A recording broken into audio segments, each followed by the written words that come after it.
Hi, everyone. Welcome back. This is week one, day three of our Living Mindfully challenge. And so today we are going to talk. Before we talk about anything, I wanted to actually show you my website first. I've been talking about the website for the past couple of days, and I'm sure you found everything by now. But on my website, you just want to go over to products, go down to Living Minutes Academy, and all the resources will be here for you. And so let's switch over now to our presentation for today and discuss exactly what the living minutes are. And so first of all, we want to use the living minutes to stop throwing away our precious time. We want to use each lost minute to bring meaning and purpose to our lives. Each of these tiny moments can be filled with a short, meaningful activity that I call a living minute, or just minute, capital M for short. These are either activities to reclaim lost minutes, or they are ways that you can add an extra minute or two to a daily routine to enhance it with living minutes. And you'll see examples of both of these throughout this week. These living minutes add up over days, weeks, and months to bring you one step closer to creating the life that you want to live. Living minutes also serve the purpose of grounding you in the present moment, which is a crucial aspect of mindful living. So, living minutes are short activities that you use to reclaim lost time in order to better yourselves and to live mindfully. So, how can a minute here and there make any impact on my life? We discussed this a little bit yesterday, where over the course of recapturing 20 minutes a day over the course of a year adds up to 5 days, a lot of lost time. So, think about it. These little things add up, they're like drops in a bucket.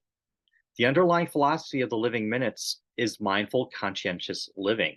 And so we're going to attempt to do this 1 minute at a time. Because even though mindful living is easy, it is not simple. It takes a lot of practice and dedication to live by these principles. So we want to learn to stop living life passively and start living it actively.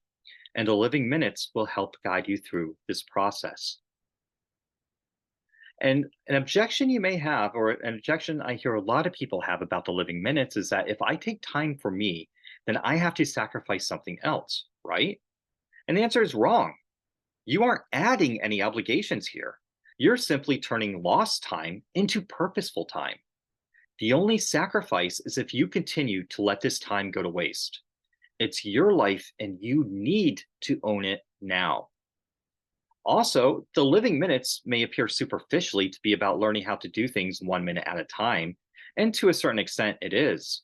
But it's actually meant to show you how to transform this wasted time into living minutes, to begin to live mindfully now. These minutes are, in fact, already lost, so nothing is ultimately sacrificed here. So simply, you need to stop avoiding and start doing.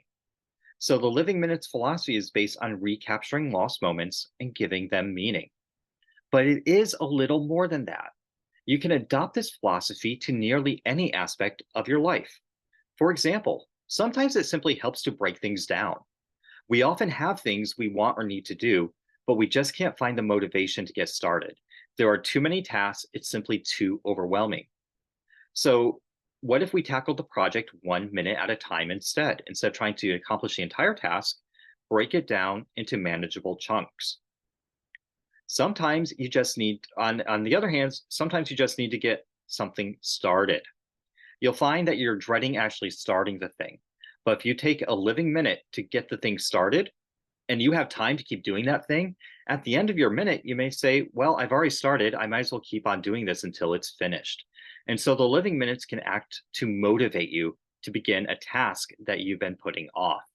And there are simply other ways that you can apply the living minutes as well. It's all limited by your imagination. We're going to go over 3 subsets of living minutes through the course of this week from my book, Just a Minute. We're going to look at minutes for your mind, for your body, and for your living self. And as a reminder, before we get to your homework, please help me help others. I appreciate any type of donation you could provide me on PayPal. Please scan the QR code there to take you to my site. And finally, your homework assignment. All good captains, even life captains, keep an officer's log. So find some sort of means to record your officer's log. It could be a journal, a cloud file, or even a voice recording. Every time you're given a mission over the next 3 weeks, you'll want to record your results in your officer's log. You want to record the actual results and how you felt during the process. And with that, that's all we have for today, and I'll see you tomorrow. Thank you, and live mindfully now.